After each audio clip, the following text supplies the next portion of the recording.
This is Talk of the Town, a weekly program featuring community events happening in and around Northeast Michigan, with your host, Nancy Smitham, and get the latest from Alpena Community College with Dr. Don McMaster. And now, today's Talk of the Town.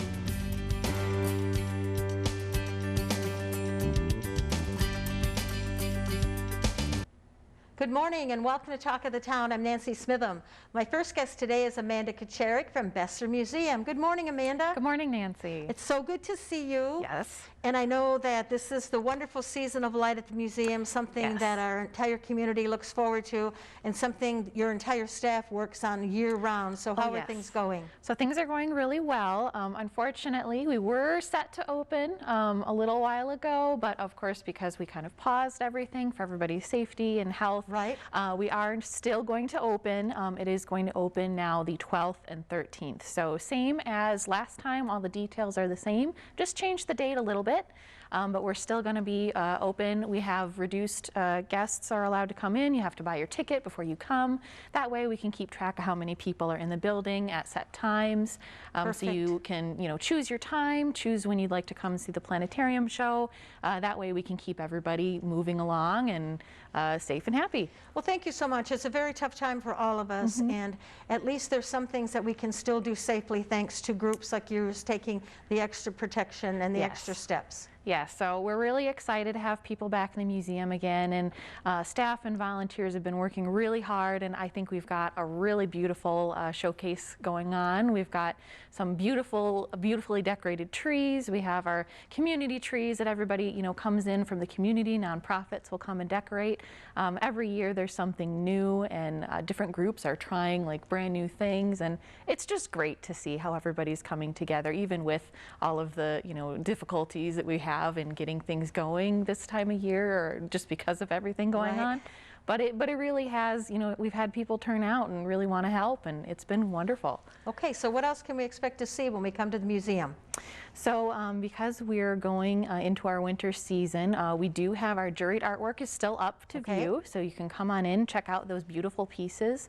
Then again, those were juried in by Justin Christensen Cooper from the Art in the Loft. Right. And so you can check in. We have all of our different places, all of our honorable mentions are marked, so if you want to know who was the winners, you can find all that out. We also have our non-juried art is going to be coming up in the new year. And now I say new year, which seems like that's so far away, but it's really not that far away. That's just it, it's so close. And so usually our non-juried exhibit, the last couple of years we've been doing winter blues. So everything coming in is in the tones of blue, or at least mostly blue. But this year we thought that I think everybody's had maybe enough of the winter blues, and maybe we want to be a little cheerier. And so we are calling this non-juried show New Beginnings. And we're really hoping that people bring out extremely colorful pieces. You can choose any or all colors. You can, do whatever you like with color. So we'd really like to see some colorful pieces. And it's amazing to see the artwork that you bring in for that show. It's just amazing what people think of and the talent that they have. I mean, I'm just amazed by little tiny things like this, and just the depth and the talent. Photography and ceramics. There's a little bit of everything. Yes, and people that you wouldn't even realize have a little bit of an art talent will come out and participate. And that's one of the fun things about the non-juried show, is that with it being non-juried, there's really not as much pressure that you feel that you've really got to, put in the most top of the work. And so it's like people who've never tried art before, if you're inclined and you'd like to try something new this winter. I mean, a lot of us have been inside for a long time, and so if you really just want to share something new that you've tried, we have entrants who are in elementary school. We have people who've never done art before, and they're in their 70s. So it's really a great way to, try to hone out your skills and share along your neighbors. So don't feel bad if it's something you've never done before. I know I like to try lots of different things, and even if it's something that, I'm not super familiar with, it can be really fun to try something new and put that work artwork out there. Okay, so what's the best way for people to find out all the rules? So the best way is going to be to visit our website, so bessermuseum.org. So there is a full page there that has all of the information that you're going to want to know about entering the juried art exhibit. And so I can actually give you some dates. Okay, do that. So let's see. So for your delivery of your work, and there's a fee to be paid to enter, you're going to start delivering work January 17th. Okay. And so that is coming up, so make sure you have that on your calendar. And so that continues through the 23rd, and then the exhibit is going to open February 6th. All right. And so it will be able to have that up all spring. It's going to close April 3rd, so it'll be kind of right at the change of seasons, and hopefully it's not going to be too cold by April 3rd. Hopefully. Hopefully. We'll see how that goes. And so the juried art, it's open to all artists of Michigan in all ages.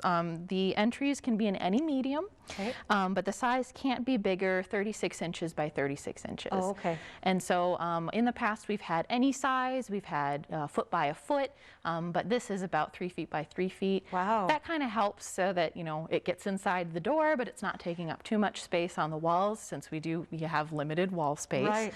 But I think that gives people a lot of variety that they can work with. You can really get anything, and we get sculptural pieces as well as flat wall hanging pieces too. Okay, so budding artists out there, your chance to get your show at the museum. Yes. Go online, bessermuseum.org. Yes, it is. And check it out and get the rules and get something done and get it entered. You still have time. Oh yeah, I still have lots of time. And so I also do want to say, so we have a lot of information on our website, but we also are putting a lot of information on our Facebook pages. And so when I say pages, I mean we do have our museum page, which is sharing a lot of really fun facts, so you can continue to learn from home while we're not open. But we also have our planetarium page. So if you're looking for specific space and stars and anything relatively close to planetarium knowledge, Jonathan has been keeping busy. He's got fun facts all the time. Yesterday he actually did, or a couple of days ago, he did a telescope cast. So he's got a really cool piece of technology, and it's pretty simple, but he can take videos from his phone, shoot video through his telescope, so you can actually be looking through Jonathan's telescope with him. Wow. And so if you're somebody who doesn't have a telescope at home, you can kind of get a feel for how, you know, astronomers are looking at the moon and the stars. So especially this time of year, there's the great conjunctions, if you want to learn some more about that. Learn some more about the stars that are visible in our sky right now in the winter. He's got all kinds of information like that. So we're always posting fun facts. And so if you have any questions or want to learn some extra fun stuff, those are places to find it too. Okay, so Facebook, and then on your website, and then you can find out the information for when Season of Light will be open. Call, buy your tickets, make your reservation, because even with the limited numbers, it's something that people do not want to miss. It's so important. And plus, the fundraising is very important for the museum. Yes, it is. Yes, it is. And we've had a lot of really great community help and people who are interested in supporting the museum, and it's been so great to have wonderful neighbors like that. And especially this time of year, Giving Tuesday just passed, and we're tallying up those numbers right now. And this year we really concentrated on our 1898 McKay log cabin. So those historic structures are something that people really identify with, and we're just so happy to have that wonderful support. Okay, I want to thank you very much. I will not see you again until the new year, so Merry Christmas to everyone, and thank everyone for keeping everything safe and keeping things moving, so when this dreaded disease is finally over, we can all be back together again. Yes, absolutely. Well, so happy holidays, happy new year, looking forward to seeing you. Thank you. I'll be right back with some information about St. Vincent de Paul following these messages. Hi, welcome back. My next guest is Bill Morford, who is the president of the local Society for St. Vincent de Paul. Hi, Bill. Hi, Nancy. Good to see you. Good to see you, and I've known you for many years wearing different hats, and today you're here for the Society of St. Vincent de Paul. Everyone knows about the thrift store. I mean, it's one of the best things in town. Everyone, thank goodness it's there, because it's so helpful to so many families. And I'm sure COVID has changed a lot of things for your society. Oh, absolutely. Just like all businesses, nonprofits in town, it's changed things. We've been fortunate at the store. We were closed for a period of time, of course, in the spring, like everybody was. We've been able to remain open. We're following all the correct procedures. And of course, we're asking any guest who comes into the store to please wear a mask and wear it properly. And we expect our staff, of course, to do that. The store level, the business side of it has been good. Good. And that's important because the profit we make at the store is how we lend assistance to people in our community. Okay. And give me an idea of some of the kind of assistance you do in the community. Well, there's two different parts to that. Most people are familiar with the food pantry. And that was closed for a few weeks in the spring as well. But when we reopened it as a drive-through. And now with the rise of COVID again, it's a drive-through with a twist. So Tuesdays and Thursdays, noon to 2:30, still a drive-through. When you approach the door, there's signs out there. You call a dedicated phone number. Okay. Our volunteers take your information. They pack your food, bring it out on a cart. You put it in your car, drive off. We bring the cart back in and sanitize it. Perfect. So I just talked to Kathy McClure, our manager. She said recently now, the activity, the need has been increasing again. We're doing 85 to 100 households every week. Wow. In the 2 days that we're open. Now, are there income requirements, Bill, to get the pantry items? Not specifically. Okay. And you know, I should have checked on this. We work with the Food Bank of Eastern Michigan. Okay. And what they require is a signature that says that you are in need of and you meet certain requirements, but no proof is, is needed. So it's a very simple, rather low bureaucratic level to get it. If you're in need of food, you're going to get food. And you know, Bill, everyone's a step away, but for the grace of God go I. And it's really true. A situation can change from a Monday to a Friday. Your life can be altering. So I'm so glad that you're out there and that, you know, there aren't those real stringent rules. Yeah. There's a lot of people are either on short work hours or no work hours.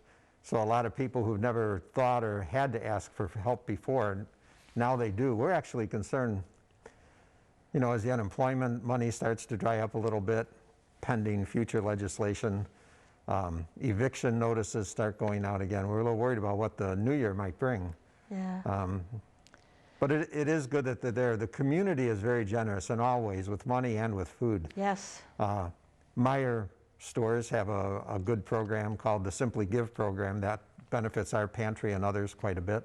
Great. I know Walmart makes donations, save a lot. And a lot of churches and organizations and groups, they just bring food in, donated food.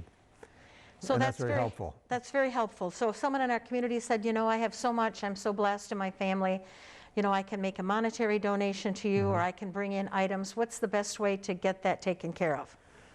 If you want to bring in items, it's good to call ahead to make sure that someone is there. Kathy is there most days when she's not out running errands for us.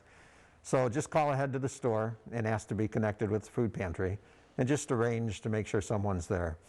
If it's a larger amount, no, not during COVID so much now that I say that, but sometimes we have arranged to go pick up food. Okay.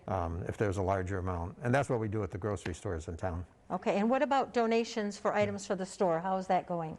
That is going very well, and at times we've actually run out of space. So we are following a rule that no donated item comes into the store for at least 72 hours. Okay.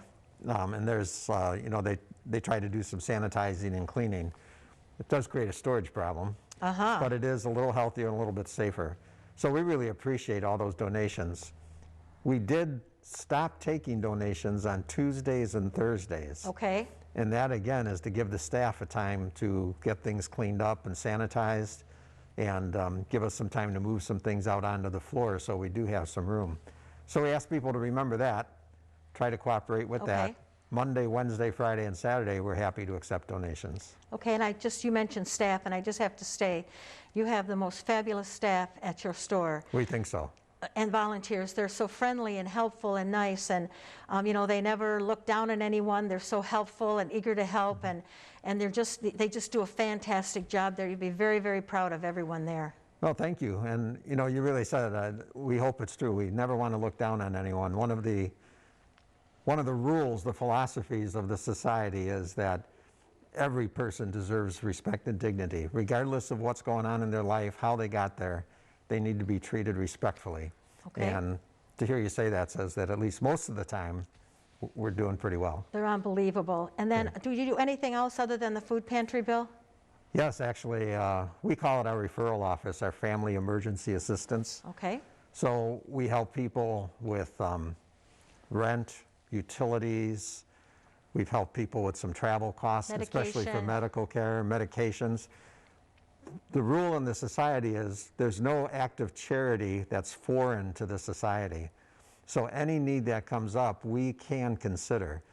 Obviously, how much is involved is an issue.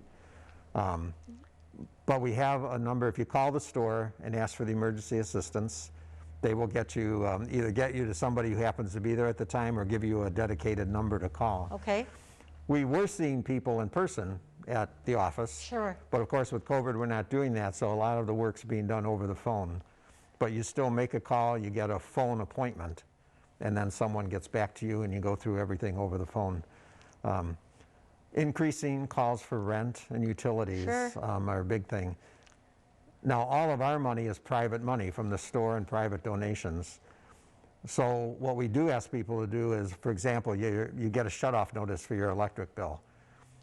Have you talked to Department of Health and Human Services? Are you eligible for any assistance? Right. NEMSCA has public money. So we ask you to check out the public side first. They'll give you a denial letter or something like that. And then if that help isn't available, we're the backup to that. Okay.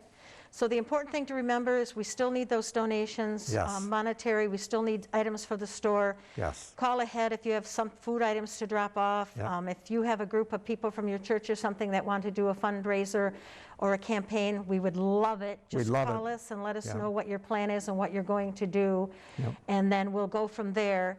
And the store is open. Please, there's a limited amount of people. Do not even try to come without a mask. Do not come without a mask. We ask you, please. And we have to say, our community's been very cooperative in Good. that too. Okay. Very, very few times that there's been any kind of an issue since we reopened in May. All right, we're out of time. Bill, thank you so much Great. for being here. Tell the Board of Directors and all of your staff members how much we appreciate them and what they do in our community. Thank you so much, Nancy. Thank Appreciate you. the opportunity. Please stay tuned for Dr. Don McMaster following these messages.